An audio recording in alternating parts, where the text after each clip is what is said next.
오늘 하루도 말씀을 붙들고 승리하는 저와 여러분들 되시기를 소망합니다. 2010년 2월 25일에 그깟 일로 결별은 무슨 이라는 제목으로 기사가 떴습니다. 2010년 밴쿠버 동계올림픽 때 있었던 이야기입니다. 당시 스피드 스케이팅 최강자는 스벤 크라머라는 선수였습니다. 스피드 스케이팅 1000m 결승에서 우리나라의 이승훈 선수와 네덜란드의 이 크라머 선수가 만나게 됩니다. 결과는 압도적인 차이로 크라머 선수가 이기게 됩니다. 무려 4초가 넘는 차이로 이기게 되었는데요. 하지만 결승선을 통과한 크라머는 본인이 실격했다는 사실을 알게 됩니다.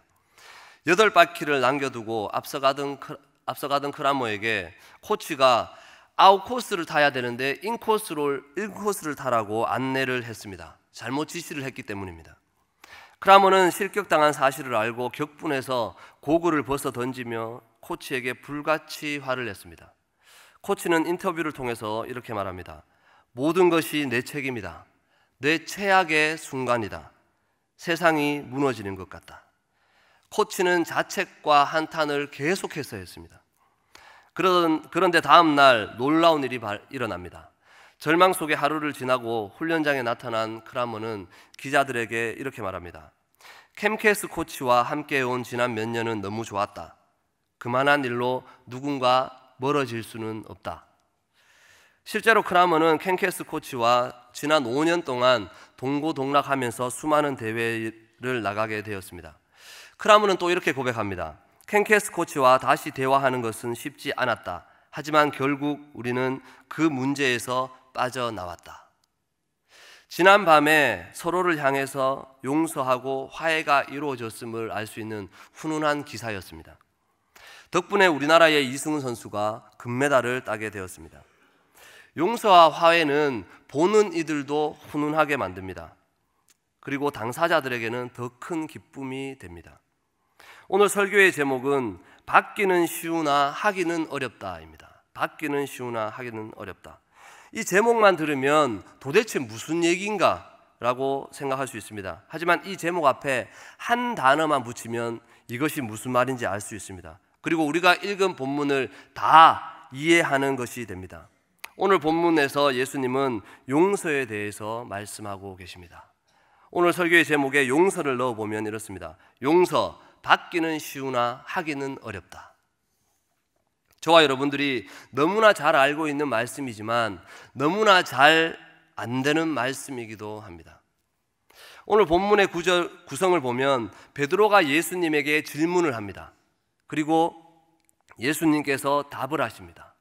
그 다음에 예수님께서는 비유를 통해서 그 답을 설명해 주십니다.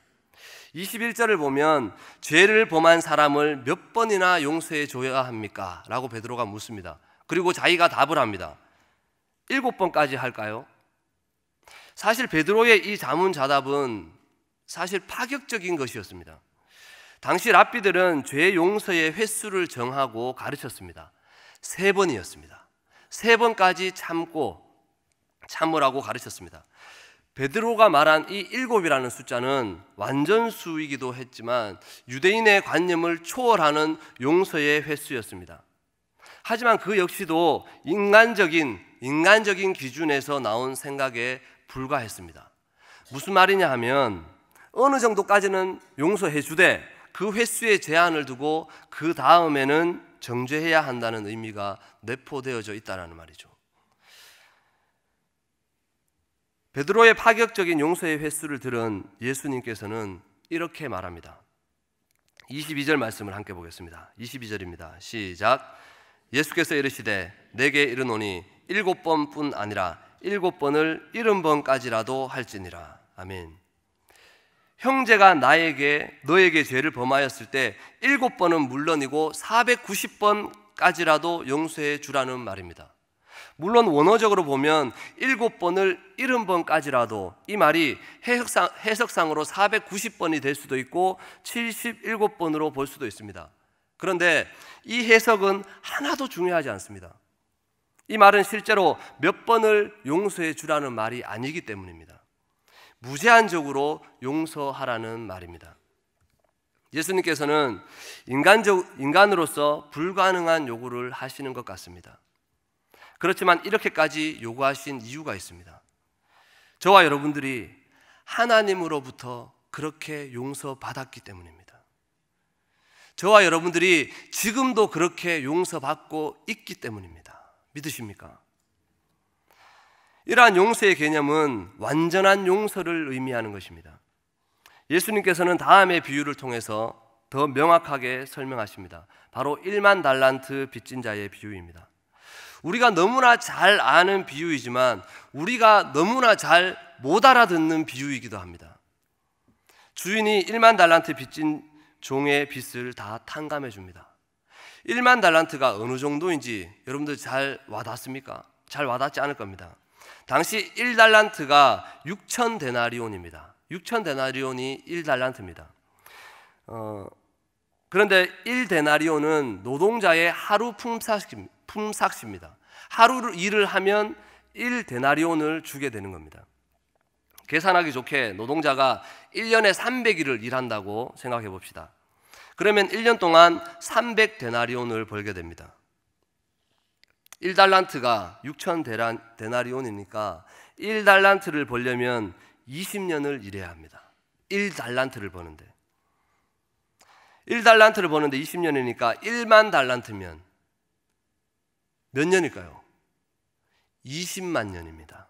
20만 년. 노동자가 20만 년을 돈 하나도 쓰지 않고 고스란히 모아야 갚을 수 있는 돈입니다. 갚을 수 있다 없다? 못 갚는다는 말입니다. 절대로 갚을 수 없다는 말입니다.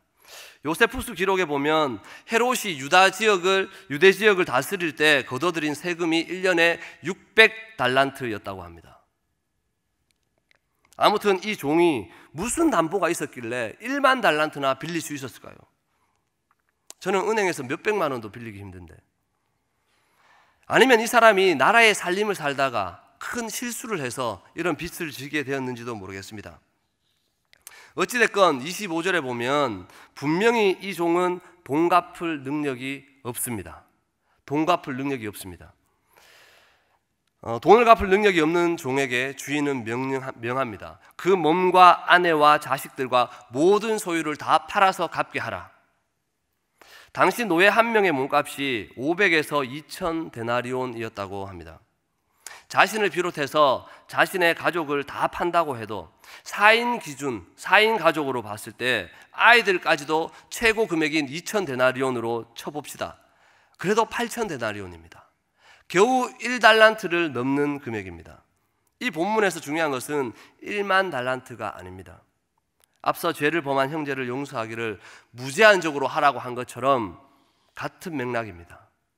갚을 수 없는 그러한 돈을 말합니다. 이 종은 어떠한 수단과 방법으로도 빚을 갚아낼 수가 없습니다. 내 몸을 팔고 내 아내를 팔아도 갚을 수 없습니다. 금쪽 같은 내 자식들을 다 팔아도 갚을 수가 없는 돈입니다. 이것은 무엇을 말하고 있는 것입니까? 이것은 죄악으로 인해서 하나님으로부터 파산 선고를 받았던 우리 인간을 말하는 것입니다. 저와 여러분들을 말하고 있는 것입니다. 현실적으로 이 종은 1만 달란트, 아니 1만 달란트는커녕 10달란트도 갚을 능력이 없습니다. 그런데 이 종은 놀라운 발언을 합니다. 26절 말씀을 함께 보겠습니다. 26절입니다. 시작. 그 종이 엎드려 절하여 이르되 내게 참으소서 다 갚으리이다 하거늘. 뭘로 갚습니까? 본인이 갚겠다고 하는데 무슨 능력으로 이 돈을 갚겠다고 하는 것입니까?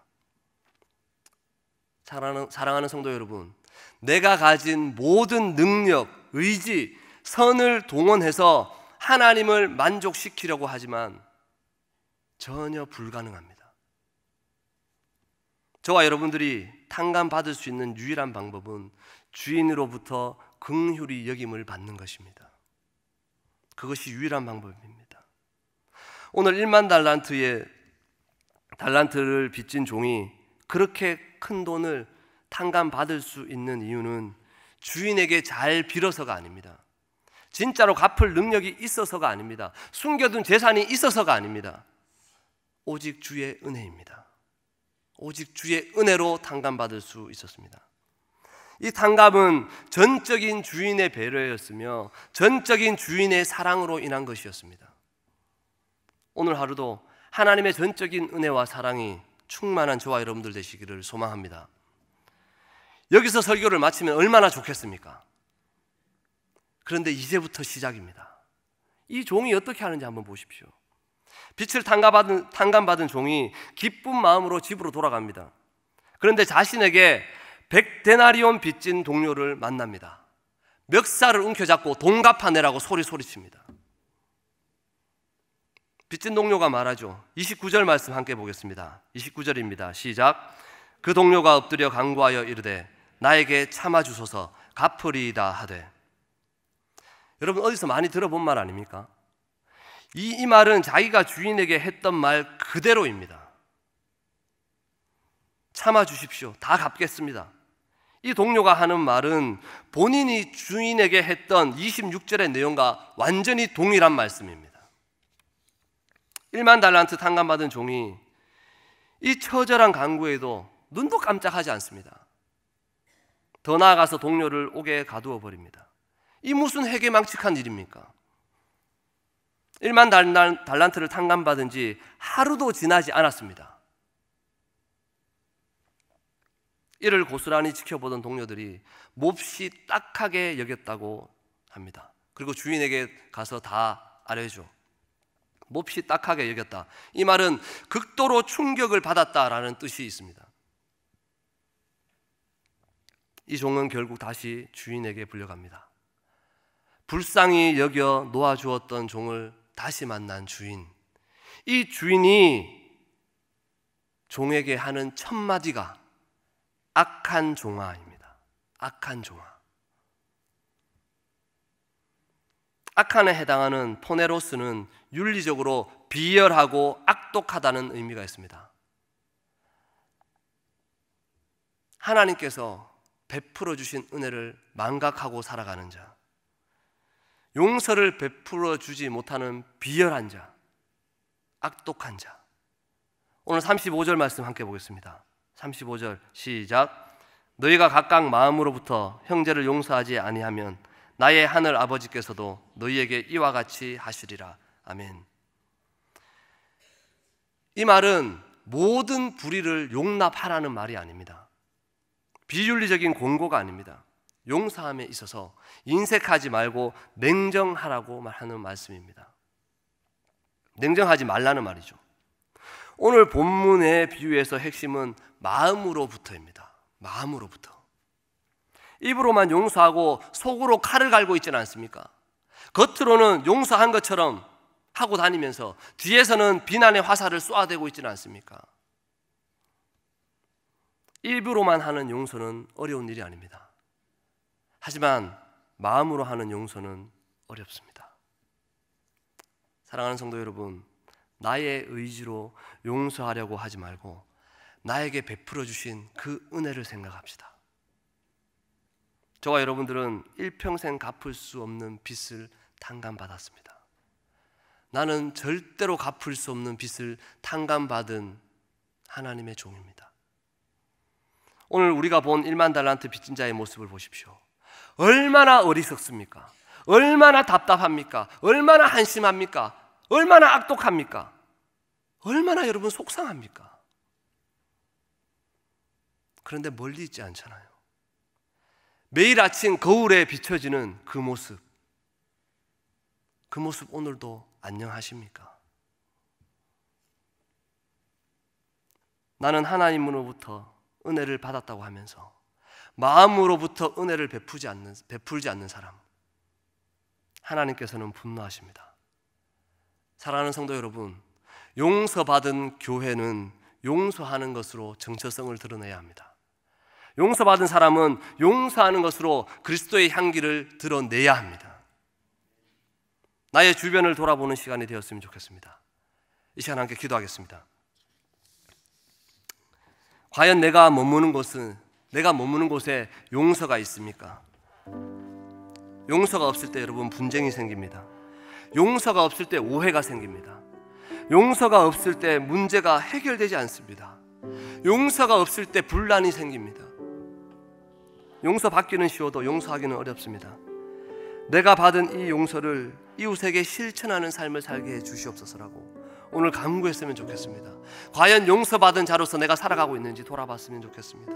그리고 나라와 민족을 위해서 온 세계와 열방 가운데 나아가 복음을 선포하는 우리 선교사님들을 위해서, 우리 교회와 담임 목사님을 위해서 기도하시고 각자의 기도 제목을 붙들고 기도하시다가 돌아갔으면 좋겠습니다. 기도하겠습니다.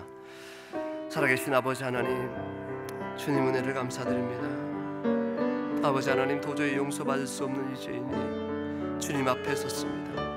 하지만 주님 앞에 서 있는 이 죄인의 모습이 아버지 정말